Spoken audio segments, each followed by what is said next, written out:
Hey everyone, it's Brian. Here I am on my 0 day. This is typically the first opportunity to really lay out your gear, which I have here on my bed, and look and see what you need and what you don't need. Over the last week, I've been able to evaluate and see if I can get rid of some things. But here's what I got coming up right now. Okay, it looks like I have a lot of stuff, and I kind of do, but let's go over things item by item. All right, sleeping bag.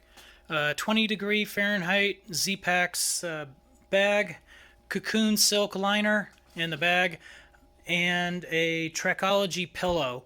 Works really well, and all three of these items go inside the same stuff sack of the sleeping bag. Okay, these are some of the most amazing things I've had. I tend to get cold feet, not just in relationships, but also on the trail. So I get some of these. They're down booties. Aegis Max makes them. You get them off of Amazon. They're like $18, or you can spend $60 for some of the bigger name brand ones. Rain gear. This here is a rain kilt. It's a homemade, basically made out of a trash bag. I'm a kilt fan, as you may know, and a Marmot pre-sip jacket with the pit zips, and it seems to work really well for me. I swapped out my Reflectix sleep pad. It just didn't give me the hip protection I needed, even though I didn't get cold. But this thing here, this is the Z Lite short, and this will give a little more cushion. This here is a arse pad, and kind of cut this off of another one. And what I like about this is the grooves in this match up with this, so you can put this right where your hips are if you're a side sleeper like I am at night. So, okay.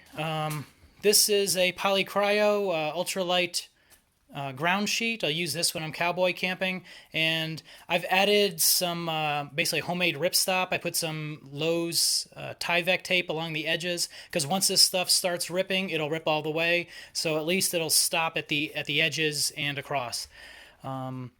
Okay, I got 8 tent stakes that go in my Z-Packs tent. I got the Solplex, which is right here drying currently. 2 trekking poles. I do have the snow baskets, but mostly they're to ensure that my trekking pole doesn't get wedged in between 2 rocks and then I snap the tip off. So don't want that to happen. Okay, poopy time. Poopy time, you got poopy paper, and right here is a homemade bidet. It's basically a bottle cap with a hole in it that allows you to spray water up your backside and try to minimize how much poopy paper. Trowel. Good thing. This here is a Gerber dime. It's the smallest, lightest multi-tool there is. It has tweezers in it in case you need to get rid of any ticks, and as well as scissors and small pair of pliers for doing any gear repair. Okay, dental floss. I use this more for kit repair. Okay, inside this pill bottle, I've got tenacious tape, the needle to go with the thread, as well as some iodine tablets in case my main water filter dies or gets stuck out in the rain. Spare belt buckle, light load towel, compass. This is a mirror, whistle that does have a little red light in there, a P38 can opener, because some of my resupplies do have a can, particularly the Mountain House number 10 cans, so this will make it easier to open them without bringing a massive can opener.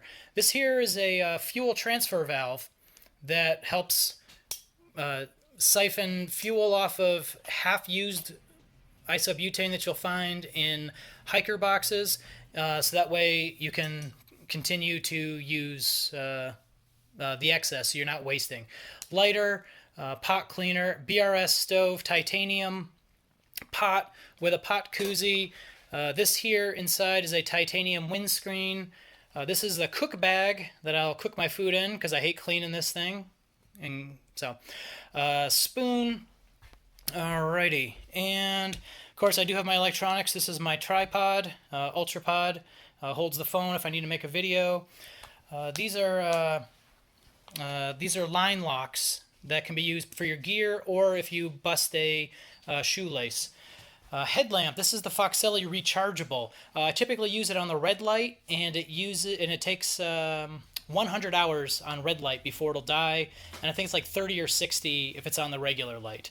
That's plenty of time between towns. Okay, I do have the Pocket PCT and the Pacific Crest Trail Data Book. As you may notice, this is only half the book, or a portion of the book. The other half of these books are in a resupply package that's going up to Sierra City, California. As I'm going through these, I throw out the pages. Okay, water system. I use 2 smart water bottles, and I also have an extra 2-liter capacity with this Evernew bladder, just for carrying. I don't drink out of it, it's just for carrying. Okay, I will use this tube so I can drink straight out of this if the water in here is already filtered. If it's not, then I can drink straight out of this using, if there's unfiltered water, by taking this Sawyer and putting it in between these 2 pieces here. So I can just put dirty water in there and just drink it straight out of the tap here. Okay, so we have a couple extra O-rings as well as a filter for larger sediment if it's very sedimentary water we're going through. And this is a double female end for backwashing. And you got the sport tips, you can also backwash there. Okay, permits, you need the permit. A little Ziploc for some tips for trail angels and people that give you hitchhiking. A pen, you got to sign into the trail log.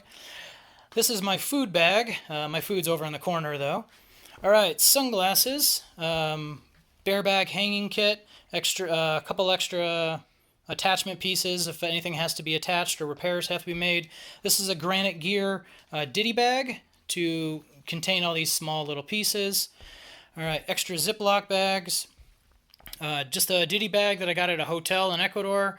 Super lightweight and contains everything. Okay, clothing. Injinji socks, amazing. Yeah, they're a little dirty and they're pretty much stained for life. Sun gloves work great. Keep the tops of your hands from getting sunburned when you're using trekking poles. These are REI ultralight mittens. They're made of Gore-Tex and they break the wind as well as keep your hands dry in the rain that's coming up. Mosquito netting, apparently it's really critical in Oregon, but it has come in handy already on this trip. Socks. In addition, I'm wearing a pair of socks right now. I got my do-rag, put it underneath my hat, and it keeps the sun off, and I can tie it around my face if it's windy and I'm cold. I do have a buff. All right, this is a Uniqlo down jacket with a hood. Okay, yep, here's where we get to electronics. All right, this is a 10,000 milliamp power bank and a solar charger, 21 watts. This thing is really good. Yes, you pay for a weight penalty, but when you get into town with all the other hikers, no one's got to fight over the one power outlet at the restaurant. Okay, first aid kit. I got some moleskin, some Leukotape, a little emery board in case you're getting any calluses. Anti-inflammatories, Ricola in case you get the cough from the coronavirus. Some multivitamins because I know I'm not really eating well. A couple Band-Aids. That's charcoal in case you got any loose stool. Some pain meds if you're really bad. Benadryl, which really comes in handy if you get bit by a rattlesnake until you can get to proper care. Okay, plackers. Got to take care of your teeth. Again, taking care of your teeth. Always have an extra set of extra tube of chapstick. It's very critical, at least for me. Aloe vera hand and body lotion, some insect repellent, Q-tips, hand sanitizer, as well as this is hand sanitizer, sunscreen that comes in a tube or the little sample packets. My luxury item here is a razor. In my professional life, I've always had to shave. So it's just something I'm just used to.